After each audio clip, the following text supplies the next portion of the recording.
Bom dia, eu sou a aluna Gabriela, do nono B da Escola Miguel Marvulo, e hoje a gente veio falar do projeto Lei Maria da Penha que a gente fez aqui na escola. A gente fez uma parte teatral, parte musical, e hoje a gente veio com uma palestra e a gente convidou a psicóloga. E agora ela vai se apresentar aqui para vocês. Bom dia, pessoal. Meu nome é Beatriz, eu sou psicóloga, me formei há 3 anos, atuo aqui em Manduri, sou psicóloga clínica e atuo na área da educação também. E hoje a gente vai falar desse tema que é tão importante. Fiquei muito feliz de ser convidada, obrigada. A gente que agradece. É um tema muito importante para a gente falar, né? Para dar visibilidade mesmo. Sim. E foi um tema que eu abordei no meu TCC. Fiquei muito feliz de falar disso, né? Ai, a gente que agradece a sua presença, porque é um assunto muito delicado e Sim. importante, né? Uhum. Então a gente que agradece. Como eu falei, foi o tema que eu abordei no meu TCC e eu gosto muito de falar dessa temática porque eu acredito que é uma coisa que as pessoas não falam, né? É uma coisa que fica escondida e por isso a importância da gente trabalhar sobre isso, né? No meu TCC eu falei sobre a questão da dificuldade da mulher da busca por ajuda no sistema de saúde. Então, na verdade, foi basicamente uma crítica ao sistema de saúde, né? E foi uma crítica construtiva para que o SUS prepare os profissionais para receber esse tipo de demanda. Então, por exemplo, no exame de Papa Nicolau, numa acolhida, né, o que a gente pode fazer enquanto profissional para acolher essa demanda e aí prosseguir com as notificações, né? Sim, sim. Então, foi bem interessante. A gente viu que os profissionais não têm bagagem, né, para acolher esse tipo de demanda. É um assunto, um caso mais delicado, né? Sim. Então, dentro da questão da violência contra a mulher, a gente consegue perceber que existe uma questão macro em volta, né? Então, não é só a violência em si, é toda uma situação assim que acontece no relacionamento, em casa, vivência interna, vivência subjetiva dessa mulher e do agressor também, né? Aqui eu vou falar do homem agressor, claro, mas também a gente tem relações inversas, né? Mas hoje, claro que o que mais acontece é o agressor homem e a vítima mulher. E dentro dessa relação, a gente tem vários tipos de violência. Então, quando a gente fala de violência contra a mulher, às vezes vem a violência física, né? Que é a Sim. clássica. Vem de primeira, o nosso pensamento é físico. Exatamente. Mas a gente tem vários tipos de violência dentro dessa temática, né? De acordo com a própria Lei Maria da Penha, está previsto aí 5 tipos de violência, né? Dentre elas a física, a psicológica, a violência sexual, a violência moral e a patrimonial. E aí, antes da gente falar um pouquinho delas, é muito importante a gente saber que uma não exclui a outra. Então, quando a gente fala de um relacionamento abusivo, quando a gente fala de uma violência sofrida pela mulher, na maioria das vezes a gente vê o conjunto de todas. Sim, daí a gente vê qual é mais grave, assim. Diferente. Sempre tem uma que sobressai. E às vezes eles não dão importância para as outras, né? Exatamente. Às vezes não acontece, por exemplo, a violência física, então por isso que às vezes a própria vítima demora para reconhecer. E para denunciar, que é o principal. Exatamente, e aí não ocorre a denúncia, né? Mas é muito importante a gente saber que uma não exclui a outra e sempre vem acompanhada, né? Então eu vou falar um pouquinho de cada uma, tá bom? Eu trouxe aqui um roteirinho só para eu não esquecer de falar nada importante. Vamos lá. A violência física é aquela clássica, né? Que é entendida como qualquer ato, qualquer comportamento do agressor que lesione o corpo da mulher. Então a gente tem espancamento, a gente tem, por exemplo, empurrões, quando o agressor ataca a vítima com algum tipo de arma, né? Seja arma de fogo, arma branca, estrangulamento, ferimentos, tortura. Então, são todos os comportamentos, todas as ações que lesione o corpo externo, o corpo físico mesmo da mulher. Esse é o mais clássico, que é o que a gente mais encontra, né? A violência psicológica é qualquer conduta que prejudique o desenvolvimento psicológico mesmo, emocional da mulher, né? Então é tudo que ataca diretamente a autoestima, é tudo que ataca diretamente o desenvolvimento psicossocial da vítima, tá? Então a violência psicológica ela pode acontecer através de ameaças, constrangimento, manipulação, através de insultos, perseguições, enfim, todas as formas aí Que de. afeta o nosso psicológico, Exatamente, que pode nos manipular. exatamente. Pressão, né? E a forma que a gente mais encontra também dentro da violência psicológica é o gaslighting, que é o comportamento do agressor de fazer com que a vítima com que a vítima duvide da sua sanidade mental. Ah, então ele basicamente faz ela pensar que ela está fora de si. Exatamente, isso. Então, assim, vou dar um exemplo, né? Dentro do relacionamento, a mulher, sei lá, mexeu no celular lá do parceiro e aí achou uma mensagem que para qualquer pessoa seria nítido que estava tendo traição ali no relacionamento. Sim. E aí esse parceiro, ele vai falar que a mulher está louca, que ela viu coisa onde não tem, que ela entendeu de uma maneira errada. E aí Que é coisa da cabeça dela. exatamente. E aí ele questiona tanto que essa mulher começa a se questionar também. Então envolve também uma manipulação. Exatamente. Tudo pra trazer a favor dele e que ele não fez nada de errado, a coisa da cabeça dela. Perfeito, isso mesmo, Exatamente Gabi. isso. Esse movimento de distorcer a parte cognitiva mesmo da vítima, a gente chama de gaslighting. A gente encontra muito nos relacionamentos.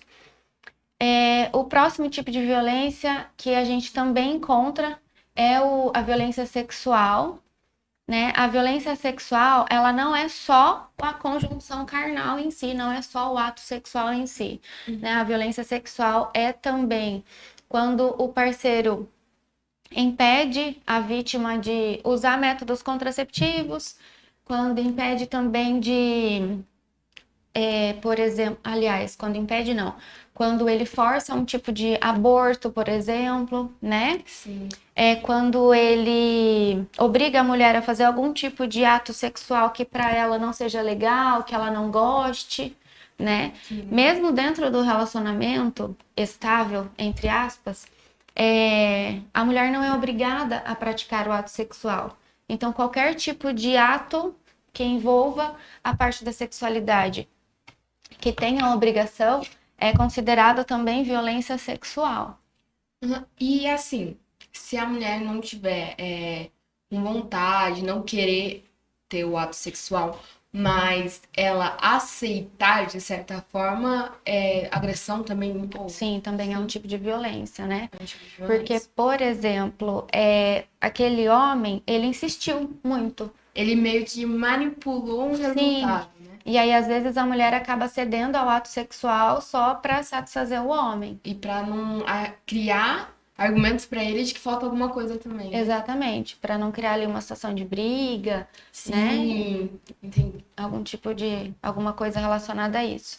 Então, a violência sexual é muito mais ampla do que a gente imagina, né? Ela não é só o ato sexual. Sim. A violência patrimonial também a gente encontra muito, né? Nesse ciclo de violência. Então, a violência patrimonial, ela é basicamente qualquer conduta que configure retenção de poder, de bens materiais mesmo, né? Então, por exemplo, estragar objetos da vítima é uma violência patrimonial, né? Rasgar roupas. Então, por exemplo, numa briga, numa discussão, rasgar as roupas. Isso, tudo que danifique os itens, objetos materiais, né? Ou também tudo que impeça a mulher de ter acesso aos bens materiais dela. Então, por exemplo, eu trabalho e o meu salário tem que ir todo para o meu marido porque ele não quer que eu tenha controle sobre o dinheiro. Exatamente. Então, é tudo que configure retenção, né, dos bens materiais ou destruição também. Essa, na verdade, eu acho uma das agressões mais escondidas, não sei, imperceptíveis. Porque começa aos poucos, né? Ele vai proibindo certas coisas, vai rasgando, e nisso começa também a manipulação e a agressão que vai prejudicando o emocional, né? Que ele começa a quebrar as coisas, começa a gerar medo.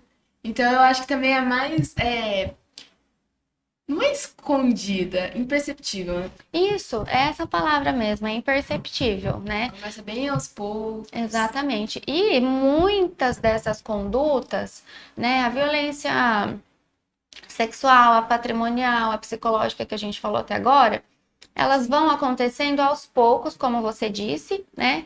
E a mulher demora para perceber. Então, por exemplo, ele quer ter todo o controle do meu dinheiro, por exemplo, né? Na questão da violência patrimonial. Mas é porque ele quer cuidar da casa, né? Porque ele quer fazer o melhor para nossa família, né? Porque ele quer ter o controle financeiro, planejamento financeiro. Tudo bem. Então aí começam as destruições dos objetos. Foi só uma briga, né? Ele acabou extravasando a raiva de uma outra forma, né? E daí vem o argumento de que não agrediu ela, então teve que descontar a raiva de alguma forma. Exatamente. Então isso acontece muito. Sim. E vai juntando aos poucos e se transforma em uma coisa gigantesca, né? Muito maior. Muito E aí, maior. quando a vítima consegue perceber, né? Já tá num estágio de muito sofrimento para ela. E o ruim é que demora muito para ela conseguir entender que o companheiro dela, a pessoa que ela tem sentimentos fortes, faz isso com ela. Isso que causa a demora da denúncia. Isso. Por isso que é tão importante. A denúncia. Por isso que é tão importante a gente falar sobre isso e por isso que é tão difícil a vítima romper, né? Romper os laços com o agressor. Porque tem sentimento, né? E tem essa ambiguidade, né, de sentimentos. Então, assim, eu amo, mas também ele faz mal para mim. Então, isso acontece muito. Um tipo de violência também que a gente vê muito nesse tipo de relacionamento, né? É a violência moral. A violência moral é aquela que apresenta calúnia, difamação, injúrias, né? Em torno da mulher. Então, por exemplo, acusar a mulher de traição, fazer críticas mentirosas, né?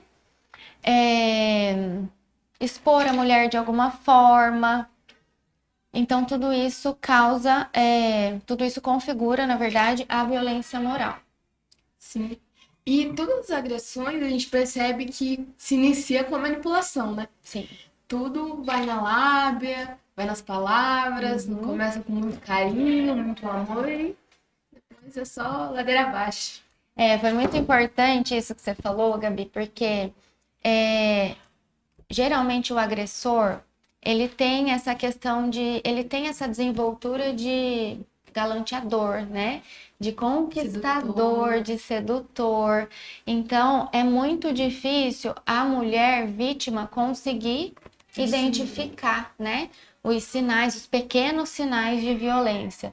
Porque ele é muito carinhoso, ele é muito bom para mim, mas quando ele tem acessos de raiva, ele quebra as coisas, né? Quando ele fica muito bravo, ele toma meu celular. Então, muito difícil. Por essa imagem de príncipe encantado, acaba sendo difícil da vítima identificar ele e entender, tipo, não, todo mundo tem defeito, é normal. E acaba, não, ele é meu príncipe encantado, então prejudica muito perceber, né? Exatamente. E aceitar, principalmente. Exatamente. Dentro disso que você falou, Gabi, tem a questão das fases, né, do ciclo da violência. Então, a violência ela é composta basicamente por 3 ciclos. Então, a fase 1 desse ciclo é o aumento de tensão. É quando o cara fica com muita raiva, fica bravo. Qualquer pequeno sinal de desentendimento, ele tem acessos de raiva, quebra coisas, enfim. Esse é o aumento da tensão, é a fase 1 do ciclo da violência. A fase 2 é o ato da violência propriamente dita, é quando a fase 1 é superada, né? Então, assim, ele passa para a próxima fase, que é o ato de violência propriamente dito. Então, é quando ele pratica o gaslighting, que eu falei, né? Então ele inicia com as ameaças, vamos assim dizer, e depois ele começa a cumprir as ameaças, de Isso, certa forma. exatamente. Então a fase 2 é como se fosse ali o cumprimento da A ação. ação, é. Exatamente. É a ação propriamente dita. E a fase 3, que é essa que a gente estava falando, que é a fase do arrependimento. E a gente fala também que é a fase da lua de mel, que é quando o agressor ele fala que vai mudar, pede desculpas, promete mil e uma coisas para a vítima. Então é nessa fase que a mulher ela fica muito confusa, né? Sim. E é o que você falou também durante a entrevista, é o sentimento que mais perpassa, né, nesse momento é o medo. Então, assim, o que eu vou fazer sem ele, né? Como que vai ser a minha vida sem ele? Ele prometeu que vai mudar, né? Ele prometeu que vai me tratar melhor. Então, assim, tem muitas promessas em torno disso. E realmente o cara, ele consegue cumprir essas promessas, mas durante um tempo muito curto. Por exemplo, uma semana, 2 semanas, né? É onde ele vai reconquistar a vítima, né? Mostrar que ele consegue mudar, mas na verdade não, porque aí os tipos de violência, né? A ação da violência em si só pioram depois dessa fase. E aí o ciclo se repete. Eu acho que ele começa a mostrar esse lado mais carinhoso dele a partir desse momento, porque a vítima começa a entender um pouco, a sentir mais medo, né? Porque daí já vem a parte da ação. Então a vítima começa a entender mais, ver que o que as pessoas, às vezes, sei lá, conversa com alguma amiga, a amiga dá conselho, ela começa a pensar desse outro lado, né? Então daí o agressor percebe e começa Isso, tipo, perfeito. limpar a barra dele. Uhum.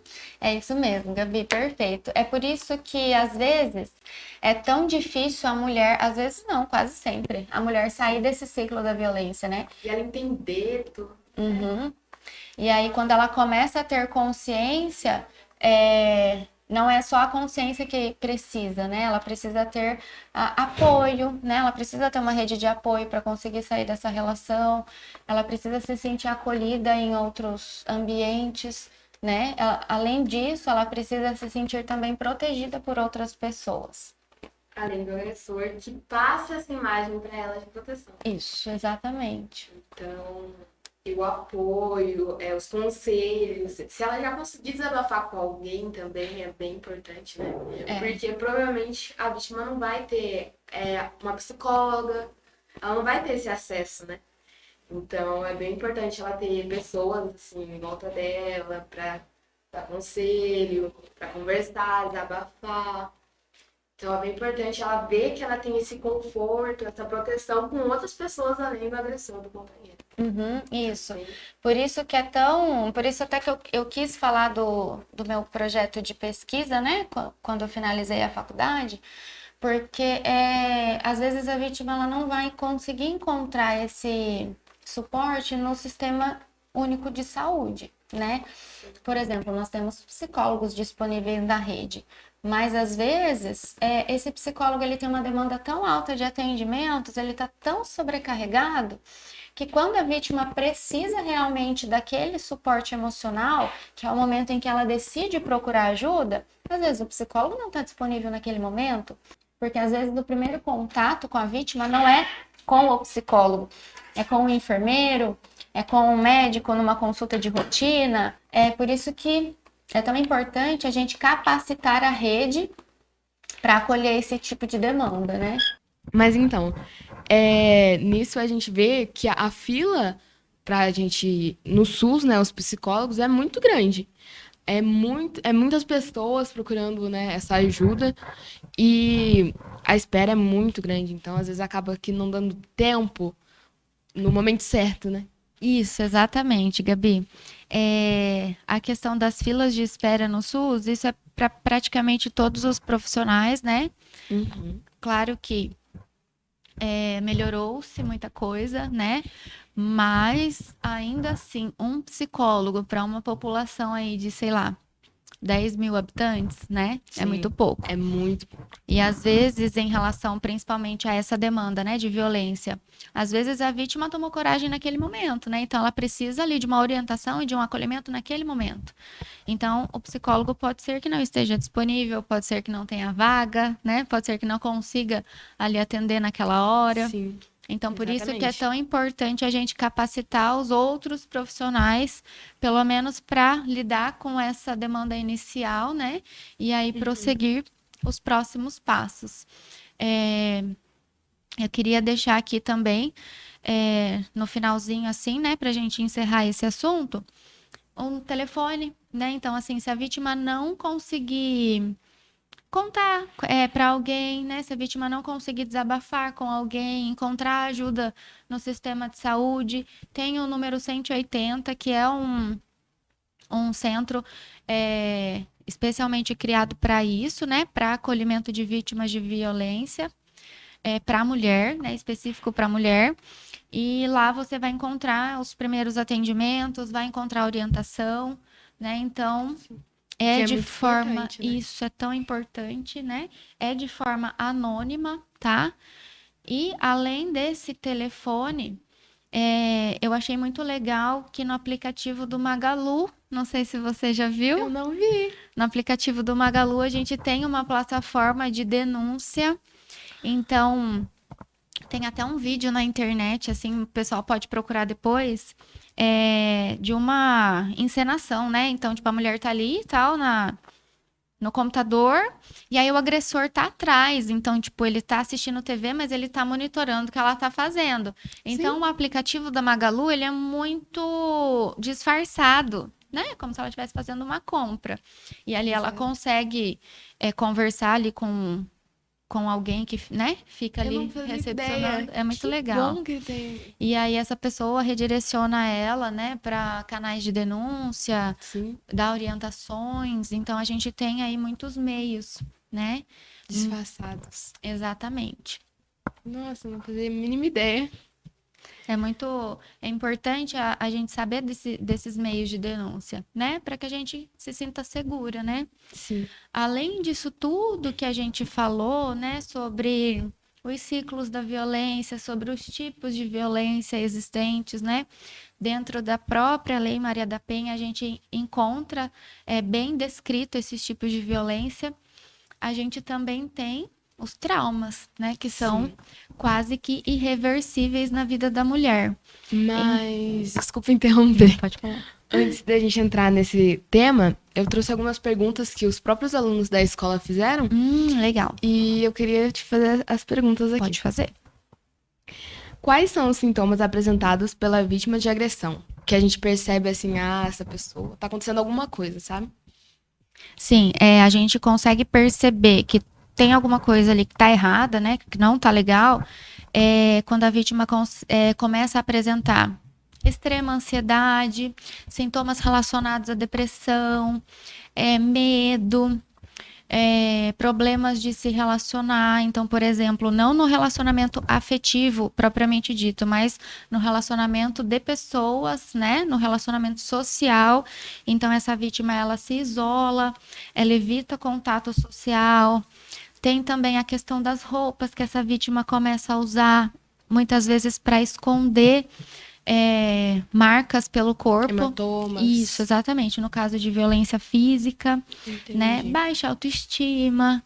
Então, às vezes, a gente percebe assim, uma mudança muito brusca, né? É como se a pessoa do dia pra noite mudasse de personalidade. Exatamente. Então, assim, você que era de um jeito, né? E aí começa a se comportar de outro totalmente diferente, as pessoas que estão à sua volta ali, os mais íntimos, eles vão perceber essa mudança, né? É uma mudança muito brusca de comportamento. É, né? Muito drástica, né? Exatamente. E aí também tem a questão do agressor, como ele se comporta no meio social, né? Então você percebe que aquele agressor, ele não deixa a vítima falar, não deixa a vítima sozinha perto de colegas, não deixa visitar a família sozinha. A gente também vê pelo olhar, né? Que tem a troca de olhares. Sim, Tipo, chamando atenção, né?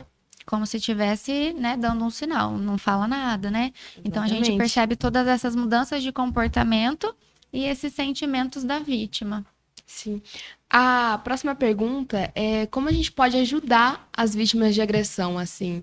Como que a gente pode agir para ajudar? O que a gente pode fazer? Certo, essa pergunta é muito pertinente, né? Nós, enquanto colegas, né? Enquanto colegas, enquanto família, enquanto amigos íntimos, o que a gente pode fazer é orientar, né? Orientar, acolher essa vítima, é, oferecer ajuda, claro que dentro das nossas limitações, né? Então, por exemplo, se você quiser procurar ajuda de um profissional, eu vou com você. Vem aqui, me conta o que está acontecendo, né? Prometo que eu não vou contar para ninguém, estou aqui para te ajudar. Então, assim, o máximo que a gente pode fazer enquanto sociedade, né, é oferecer esse tipo de ajuda e orientação. Porque muitas vezes a vítima fica com vergonha de falar, né? E muitas vezes, por mais que ela consiga desabafar com alguém, esse ciclo se repete. Então, assim, além da gente oferecer essa orientação e tal, essa ajuda, né? É muito importante também a gente não julgar a vítima. Sim. É que ela Né? já tá acostumada com aquele local assim opressor, né? Então é muito delicado como se deve agir com a vítima, as palavras que você deve usar, né? Exatamente. Justamente por ela já estar dentro de um ambiente opressor, a gente não precisa ser mais um, né? Então, assim, tudo com muita cautela, tudo com muito cuidado, né? Oferecer ajuda e aí não ter aquele olhar de julgamento se o ciclo se repetir, né? Porque com certeza vai se repetir. Ou até em alguns momentos de pena, de que isso também causa mais vergonha, de certa forma, na vítima, né? Isso. Que ela se sente muito constrangida, muito, né? Isso mesmo. Oprimida. E tentar mostrar para essa pessoa também as possibilidades que ela tem, né? Além daquele relacionamento, né? Além de tudo aquilo de ruim que está acontecendo com ela, é importante a gente mostrar esse olhar, né? Além. Olha o que você pode fazer. Você tem tal pessoa, você tem a mim, olha o seu emprego, olha a sua família. Porque às vezes o olhar da vítima fica tão restrito, né, que se resume só ao agressor. Então a gente também pode tentar mostrar esse olhar para ela da infinidade de possibilidades que ela tem. A vítima, ela fica muito focada no que está acontecendo agora. Então, ela não percebe nas conquistas que ela teve antes sozinha e no que ela vai ter depois sozinha, fazendo por ela mesma, né? Então, ela só pensa no que ela está vivendo agora, no que ela tem agora, que é de certa forma algo certo, né? Não incerto. E que o que ela vai perder se ela não ter o companheiro, que no caso é o agressor. Então, ela só pensa no que ela vai perder, no que ela não vai ter. Ela só pensa nos lados negativos. Então, isso torna mais insegura ainda a ela tomar esse passo, né? Ela não pensa no que ela pode conquistar sozinha, no que ela já conquistou. Mas, de que certa forma, se tornou opaco, né? Se tornou secundário. Exatamente. Então, Acaba se tornando secundário, né? Toda essa vivência que ela teve ou que pode ter sem o agressor, né? Porque ela fica sem perspectiva de futuro mesmo. E é o que você falou, de certa forma, o agressor traz muita sensação de segurança, né? Então, traz a exato. sensação de amparo, de cuidado, enfim. Ela pensa no que ela tem, não que ela pode ter por suas conquistas mesmo, né? Exatamente. É bem. Tem mais alguma pergunta? Não, de que os alunos fez sobre a agressão mesmo, é só essa. Então tá certo. Só pra gente finalizar, então, essa parte, né, da questão da violência contra a mulher. O ato da violência que a gente fala que é o ápice, né, da violência é o feminicídio, que são formas aí que a gente encontra muito hoje em dia, né, que é o fato de você praticar o homicídio simplesmente pela vítima ser mulher, né? Então, acontece muito. Acontece muito também feminicídios relacionados a comportamento da mulher, roupas, Exato. preferências, Sexuais. no caso de orientação sexual, preferências, sei lá, de lugares a ser frequentados, enfim, né? Então, o simples fato de ser mulher também acaba sendo um motivo, né, para o sofrimento da violência e no seu ápice, o feminicídio. E claro que isso traz traumas quase que irreversíveis, então a gente fala hoje, basicamente, né, que é o que a gente mais vê no contexto clínico, quando a gente recebe a demanda de violência, transtornos depressivos, transtornos de ansiedade e transtornos de estresse pós-traumático, que é o TEPT. E esse transtorno de estresse pós-traumático é basicamente como se a vítima tivesse passado por uma situação muito estressora, por exemplo, um acidente, né? E aí, depois desse fato, ela começa a ter alguns sintomas físicos. Então, pode ser que essa vítima, mesmo depois que ela sair desse relacionamento, ela continue a apresentar sintomas como medo, ansiedade, frente a alguma figura masculina, Ela né? tem ainda o receio, o cuidado, entre aspas, assim, o medo em relação A figura masculina, figura isso masculina. mesmo. Então, prejudica drasticamente futuros relacionamentos, né? Ações, Isso, coisas que ela... confiança. Exato. Então, é um trabalho aí que é pro psicólogo mesmo, né? Sim. Aquela hora você perguntou da questão da ajuda, né? O que a gente pode fazer enquanto família, enquanto amigo, enfim. A gente dá esse suporte, né? Mas é tão importante a gente procurar um profissional da área para cuidar dessa vítima, né? Sim. Ela vai precisar de um lugar para isso. Porque depois de um certo ponto da vítima já ter tomado a ação da denúncia, ou até mesmo antes, né, que é melhor ainda para ela ter esse apoio, né, para fazer a denúncia, é bom um acompanhamento, né? Com certeza, ela vai precisar, né? Então, mais uma vez, eu gostaria de deixar aqui, né, o número para a gente frisar bem essa questão da denúncia. Ligue 180, é um canal destinado somente a isso, né? Somente a receber denúncias de agressão contra a mulher. Nós temos também o Sistema Único de Saúde como canal de denúncia. Se a gente esquecer o telefone, tem o 190, que é o número da polícia, né? A gente tem ali rede de apoio. Então, mesmo que você se sinta sozinha, tenta pensar em pelo menos uma figura que você confie, né? Alguma figura de apoio, ou só pra Exatamente. desabafar, que ela vai tentar te orientar da melhor forma, né? Às vezes a vítima se sente muito sozinha nesse momento, mas é importante saber que sempre tem pelo menos uma pessoa, né, com que a gente pode contar. Todas essas informações sobre a violência, elas estão disponíveis no site do Instituto Maria da Penha. Sim. Então, se tiver dúvida, né, é só dar uma olhadinha lá no site, tá tudo bem explicadinho. Também lá tem relatos, então tem muitas coisas, muitas informações importantes e interessantes pra gente saber um pouco mais das histórias, algumas mulheres perceberem que elas não estão sozinhas, elas têm apoio e acontece com muitas mulheres, né? Isso mesmo, Gabi. Aproveitando que você está aqui, os alunos também mandaram algumas outras perguntas que envolvem ansiedade. E eu vou... Tudo bem eu te fazer essas perguntas? Sim, claro. Tem alguma técnica para acalmar alguém que tem ansiedade, se a pessoa estiver numa crise? Alguma coisa que você possa fazer para estabilizar a pessoa, acalmar mesmo? Ah, sim, certo. Nesse período de pandemia que nós estamos vivendo ainda, né? Mas vivemos situações mais restritas no começo, a gente viu muito o desenvolvimento de transtornos de ansiedade. E eu achei muito legal, porque hoje de manhã eu estava mexendo no Instagram, né? Antes de vir para cá. E aí eu vi, assim, um post e tal, e estava escrito assim, que tem aquela frase, né, que tipo assim, cabeça vazia, oficina do diabo. E aí na outra tela tava assim, e quem foi o diabo nessa pandemia? O diabo sou eu mesmo, né? Com os nossos pensamentos. Nossos pensamentos. Exatamente, ali com as nossas emoções e sentimentos todos bagunçados, né? O famoso e se, né? Exatamente. Ai. É a antecipação do futuro, né? É. E se? Mas e se não, né?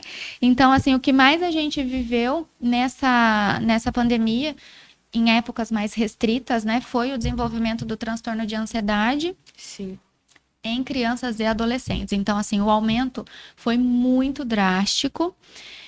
Por quê? Porque a gente tinha que lidar com os nossos próprios pensamentos ali sozinho, né? Exatamente. E tinha o agravante de estarmos dentro de casa. Sim, e fora que, principalmente nos casos dos adolescentes, vem a pandemia, os hormônios, toda a situação da escola, às vezes algum parente ficou doente. Sim. Então vem toda uma situação mais junto da mudança de hormônios, de toda aquela transformação, então fica uma bolota de problemas e que gera ansiedade. Problemas, assim, que pra gente adolescente, às vezes a gente acha que é um grande problema, mas às vezes é algo que pode ser resolvido facilmente com algum auxílio, né? Isso, exatamente. Mas isso, Gabi, acontece com todo mundo, né? Quando a gente Exato. está dentro de um problema, a gente não consegue ver solução, né? A gente foca no problema, então não é só com os adolescentes. Mas, enfim, respondendo a sua pergunta sobre técnicas, quando a gente fala de uma ansiedade dentro da normalidade, eu nem gosto de usar essa palavra normal, mas quando a gente fala de uma ansiedade funcional, ou seja, uma ansiedade que é dentro dos padrões, que é frente a algo muito específico, né? Sim. Isso é super esperado, né? Mas quando a gente fala de um transtorno de ansiedade, ou seja, ansiedade excessiva, né? E de forma muito intensa, a gente tem que cuidar, né? Sim. Então, é importante também a gente saber que existem algumas técnicas, claro, que a gente pode auxiliar na hora ali, né? De uma crise, mas o tratamento para crises de ansiedade, para transtornos de ansiedade no geral, é muito individualizado, né? Então, por isso que é importante sempre procurar um psicólogo e, se for o caso, o psicólogo orienta essa pessoa a procurar um médico, né? Às vezes tem que fazer tratamento medicamentoso também. Mas, de maneira geral, como que a gente pode acolher essa pessoa com crise de ansiedade, né? Quais as técnicas aí que a gente tem? A gente tem algumas técnicas de relaxamento e algumas técnicas de respiração. A que eu conheço é de respiração. Isso, tem a respiração diafragmática. Então, por exemplo, você pede para a pessoa sentar, né, de uma maneira mais confortável, uma cadeira, onde ela estiver, fechar os olhos e aí fazer o exercício de respiração. Você vai guiando e a pessoa vai fazendo, né?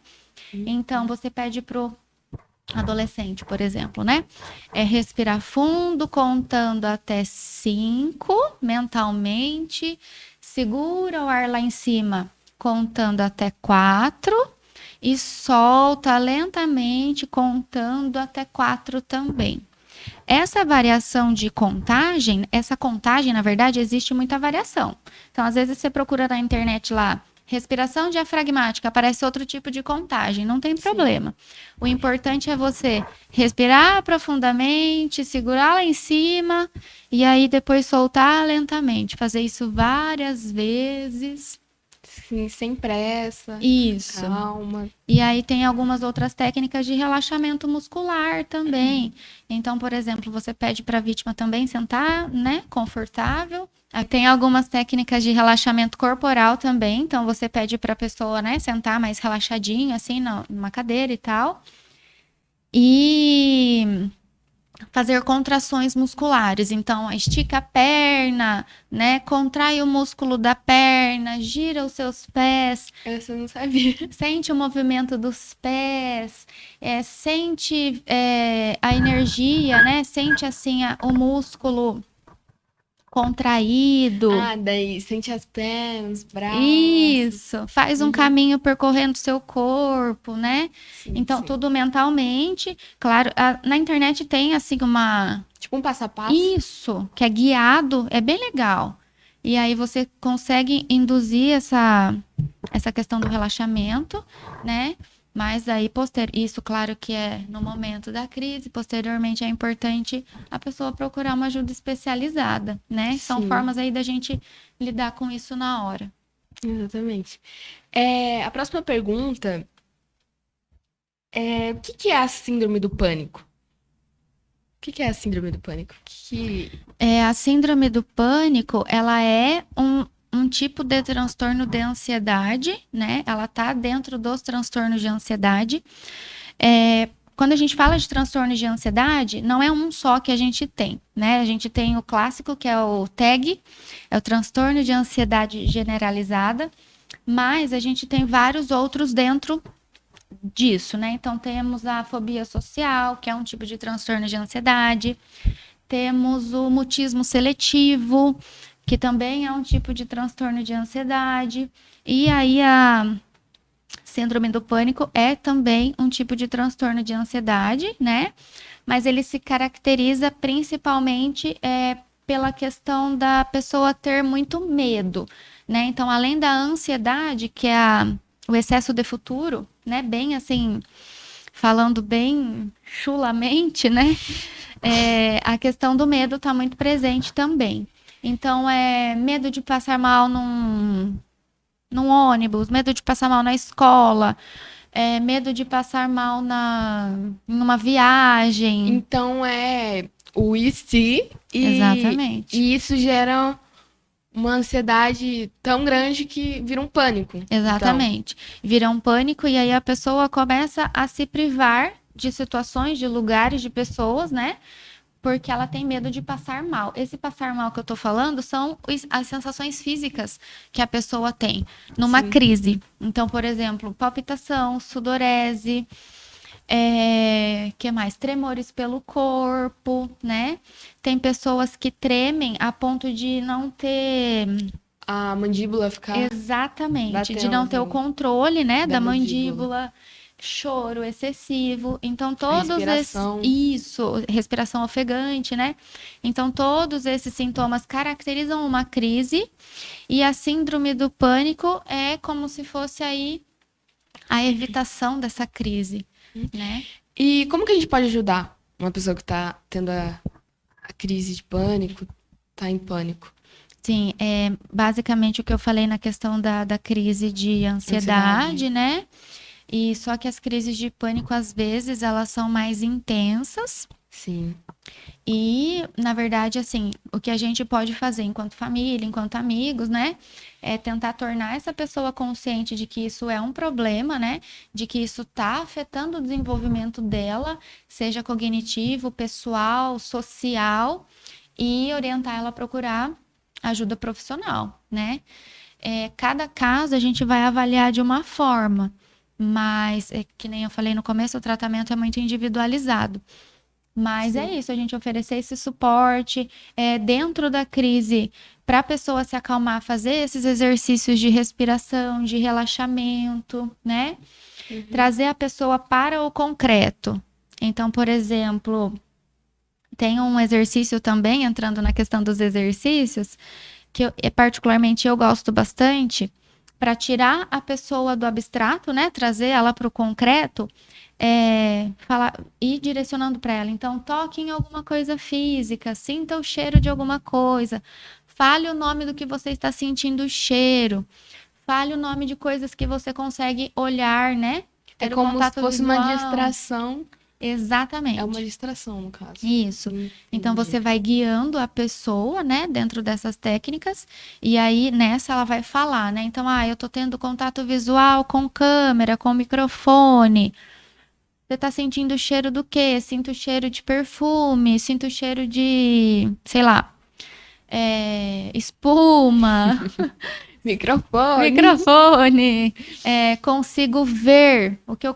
aliás, eu consigo ouvir. O que eu consigo ouvir? E aí você vai falando, escuto a voz de tal pessoa, escuto o barulho de passarinho.